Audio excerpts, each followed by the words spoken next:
बिस्मिल्लाहिर्रहमानिर्रहीम, अस्सलाम वालेकुम। उम्मीद करती हूँ कि आप सब लोग खैरियत से होंगे।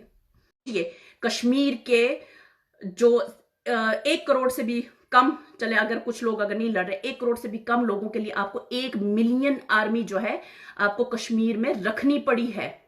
1 million army, 1 million armed forces, मजलूम निहत्ते कश्मीरियों के लिए, जिनके हाथ में ना बंदूक है ना कुछ है, सिर्फ उनके पत्थर से, उनकी आवाज से, उनके नारों से आप डर जाते हैं। तो सोचिए, अगर वहां से हिंदुस्तान के मुसलमान खड़े हो जाते हैं, अगर वहां से जो है कश्मीर के मुसलमान जो खड़े हैं, जो अभी घरों में बैठे हुए हैं, आप उनको भी मजबूर कर रहे हो कि निकलो बाहर। अगर आप उनकी जमीन इस तरह जो है ना, मामा जी की जमीन नहीं है कि जिसको उठा के बांटते फिरोगे और कश्मीरी चुप करके बैठ के देखते रहेंगे। ये आपके मामा जी की जमीन नहीं है, आपके चाचे की जमीन नहीं है कि जिसको भी उठा के मर्जी आप इसको बांटते फिरोगे, मुंह तोड़ देंगे। हमारे यहां एक कहावत है, या मरेंगे या मारेंगे, लेकिन अपनी जो हमारी सरजमीन है उसको नापाक नहीं होने देंगे आपके गंदे कदमों से। अभी भी वक्त है, आप संभल जाएं, आप सुधर जाएं, इससे पहले कि आप जो हिंदुस्तान के अंदर जो है ऑलरेडी जो इतने मजालिम आप ढा चुके हैं, आप इतने जो इतने क्राइम्स वहां पे आप वॉर क्राइम्स कर चुके हैं, अभी भी वक्त है, सुधर जाएं इससे पहले कि बहुत देर हो जाए। कश्मीरी आज नहीं तो कल, कल नहीं तो परसों, परसों नहीं तो तरसों, आजादी हमारा मुकद्दर है, ये हमारे माथे पे लिखी हुई है आजादी। ये मेरी बात याद रखिएगा, क्योंकि हमारे वहां पर हमारे बच्चों का खून शामिल है उस धरती में, उस जमीन में, और खून कभी रायगा नहीं जाता।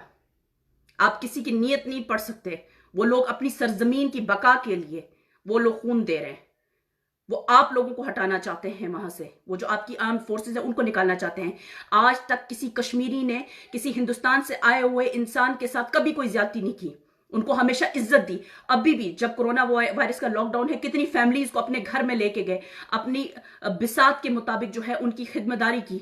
ये हम कश्मीरी कौम हैं। और आप हिंदुस्तान में हमारे लोगों के साथ क्या करते हैं? आप हिंदुस्तान में हमारे लोगों को छोड़े, आप अपने लोगों के साथ, जिन्होंने हमेशा अपने आप को हिंदुस्तानी कहा है, आप उनके साथ क्या करते हैं वो देखिए। आप उनके साथ कौन सी जुल्म और ज्यादती करते हैं। और दूसरी बात, मैं बहुत सारे लोग देखती हूं जो कि पाकिस्तान से हैं या कश्मीर से हैं, वो कहते हैं कि इन्होंने कभी पाकिस्तान को तस्लीम नहीं किया।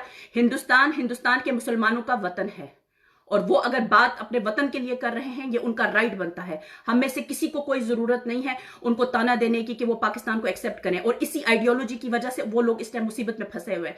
रहने दें उन लोगों को अपने हाल पर। पाकिस्तान 19 करोड़ अवाम का मुल्क है। कश्मीर, हिंदुस्तान के अंदर 35 करोड़ जो है मुसलमान बसते हैं। तो क्या पाकिस्तान जो है हिंदुस्तान के 35 करोड़ मुसलमानों को जो है अपने साथ रखने का मुतहम्मल हो सकता है? तो प्लीज खुदारा अपनी अक्ल को नाखून मारें और इंसानियत को जो है ना वो समझें।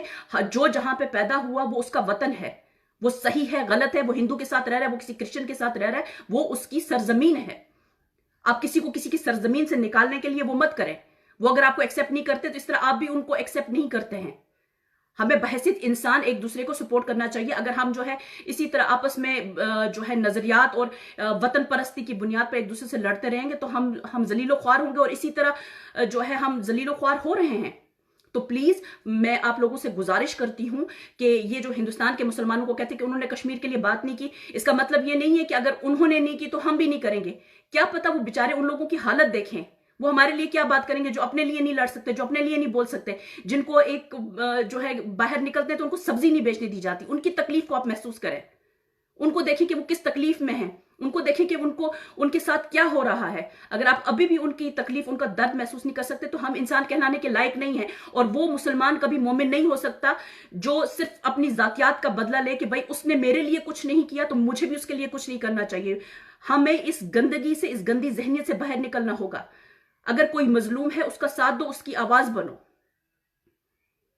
और मैं हिंदुस्तान के जो हमारे सिख भाई हैं उनसे मैं गुजारिश करना चाहूंगी, अभी कुछ जगहों से हमें रिपोर्ट्स मिली हैं कि हिंदुस्तान में जो कुछ सिख भाई हैं उन्होंने मुसलमानों से दूध खरीदना बंद कर दिया है, फ्रूट सब्जी खरीदना बंद कर दिया। तो ऐसा नहीं करें, ठीक है।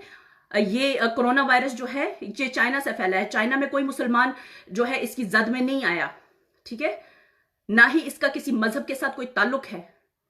अगर आप भी हिंदुस्तान की आइडियोलॉजी के ऊपर चल रहे हैं, जो मोदी आइडियोलॉजी है, अगर आप उसके ऊपर चल रहे हैं, तो मैं फिर आपकी जो है उसको सोच को सलाम करती हूं। जबकि आपका अपना मैसेकर हो चुका है, आप लोगों का जिस तरह से जेनोसाइड हुआ है, अगर आप उसको भूल सकते हैं तो फिर ये आप लोगों के ऊपर है। अगर आप अभी भी उनकी इस गंदी साजिश में जो है शामिल होकर अपने ही मुसलमान हमवतन भाइयों के साथ आप ज्यादती करेंगे, तो आप उस जुर्म में बराबर के शरीक हैं।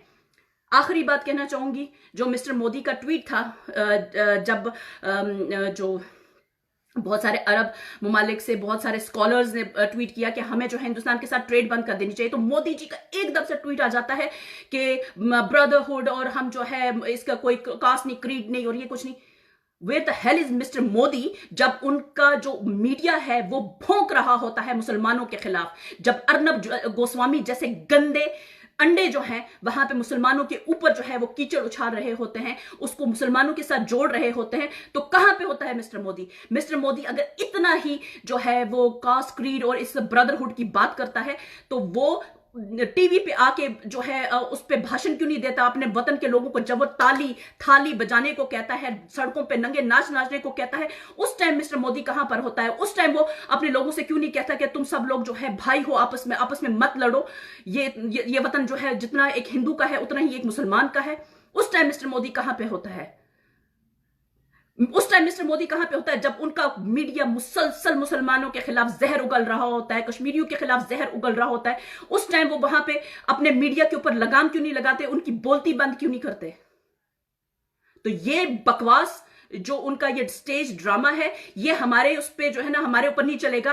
क्योंकि और मैं हिंदुस्तान के लोगों से भी कहना चाहती हूं, दिस इज यू जिन्होंने उसको वोट दिया, आपके पास उनका मैनिफेस्टो था, आपके पास उनका क्या बोलते हैं, उनका मोटिव आपको पहले से पता था, उन्होंने कितना कुछ किया। अगर आप लोग पहले आवाज उठाते तो आज आपको ये दिन नहीं देखना पड़ता। और याद रखिएगा, याद रखिएगा, याद रखिएगा कि आपके बहुत बुरे दिन आने वाले हैं अगर यही पॉलिसी रही मिस्टर मोदी की, और आप उसको इसी तरह से अंधा विश्वास करके आप उसको जो है फॉलो करते रहे, तो आप लोगों का अंजाम, अल्लाह माफी दे, बहुत ही बुरा होने वाला है। हिंदुस्तान के टुकड़े टुकड़े होंगे और हर टुकड़े का जिम्मेदार वो हर हिंदुस्तानी होगा, वो हर शख्स होगा जिसने मोदी उसकी पॉलिसीज को सपोर्ट किया।